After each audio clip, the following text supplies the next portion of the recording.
Alright, today I wanted to let you in on a little secret to make your mixes powerful and punchy and louder and just overall higher quality and more professional using some parallel processing. If you don't know me yet, my name is Björk van Benediktsson and I am the founder of Audio Issues and the author of Step by Step Mixing, and I'm here to help you confidently finish your mixes so that you can be proud to release your records. Today we're going to talk about parallel compression and how to use it to increase the overall loudness and sort of increase the, just overall punch and power using, and in any genre really. I'm going to walk through a couple of genres here so you can see how it's used. But before we begin, if you want to download my mix translation cheat sheet that helps you get your mixes sounding great on any speaker you play them through, go to mixfinisher.com and download it there. It walks you through my 7-step process to make your mixes translate. So definitely check that out when you get a chance. All right, let's take a look at a track here. So on my template, this is a variation of what Andrew Scheps calls the back bus technique. Michael Brauer has sort of a Brauerizing parallel processing technique. And this is sort of just a variation on that theme.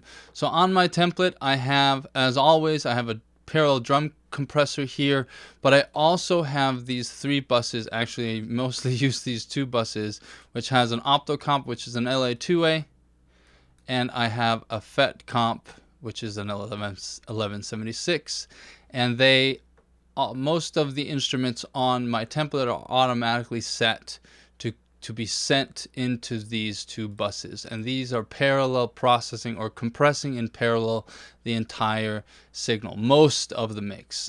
The drums and beat get their own parallel chain because I tend to want to maybe compress that a little more aggressively, but these buses are mostly used to add overall thickness and power. So let's just see, and this isn't, I'm not doing a lot, it's compressing just a tiny bit here, and the 1176 is only, it's basically tickling the meters here at the lowest ratio, the slowest attack, and the more or less a pretty fast release. These are really just used to create sort of an added intensity on the entire mix. So let's just play this quick hip-hop song here. This is how it sounds with everything on. Worry about yours, stay out of my business. I ain't gonna lie, I swear I'ma get it. It's mine for the taking, I know I'ma win it. I gotta go get it, yeah, I gotta go get it. It ain't gonna take long, give me a minute. I'ma take off, got the golden ticket. Feel in love with the music, I'm staying committed. Ball till the phone won't stop till I'm finished. Worry about yours, stay out of my business. I ain't gonna lie, I swear I'ma get it. It's mine for the taking.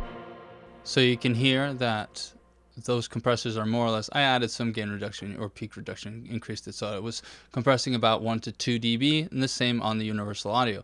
But just listen to what happens when I mute these buses.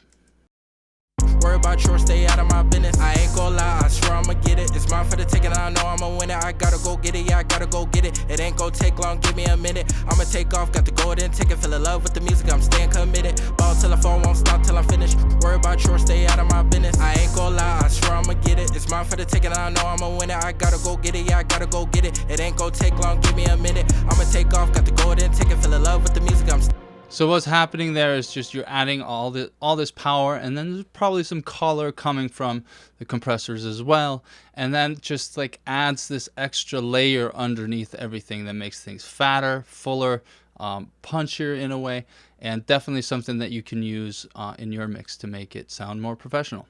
So what makes this so interesting is that when you're trying to make mixes louder, you're inevitably gonna have some limiting happening, and it's going to shave off the peaks. This is actually adding more loudness from the bottom up instead of squeezing the tops off the signal. So therefore there's just more signal at a lower level, which adds that fullness and thickness underneath. So it's more like adding loudness from the bottom up instead of pushing the threshold down and squashing all those peaks.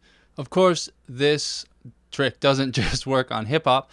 Let me show you how I'm using this on sort of a hard rock track. This song is called Flame, or Burn With Me, featuring Chasing Misfortune by Tom Kinsella. And this is sort of the final chorus of that song. And you can see I'm using very much the same technique as before.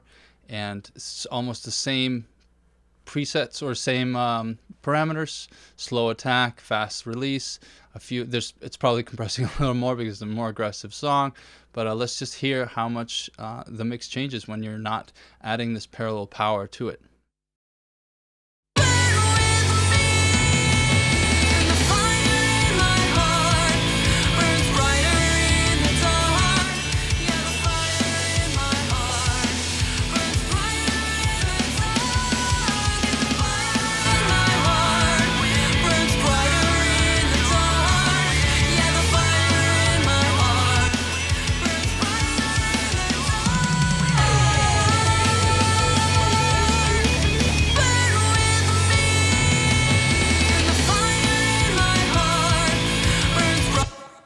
So definitely you can use this trick on any genre. Maybe if you don't want to add that extra fullness because your genre is super soft, maybe it's a folk song, a sparse folk song or whatever, you can still use it to just increase the overall loudness without chopping off any of the dynamics. And because we're not really compressing that hard, we're not cutting the peaks or anything like that with because there's a super slow attack, so it's not attacking any of the transients or anything like that, and the LA2 is a slow compressor as well. We're not squashing the mix or doing anything like that. And because we're doing things in parallel, it's just you're adding that extra power with the rest of your processing. So this is something that I do almost from the very beginning. They're always there, and they're not always at 0. It depends on the genre. It depends on the intensity that I want to bring there. So experiment with this technique. Hope this was helpful. And if you want my mix finisher cheat sheet, my 7-step mix translation process, if you will, go to mixfinisher.com and download it there. All right, thanks for watching. I'm Björkman from Audio Issues. Have a good one.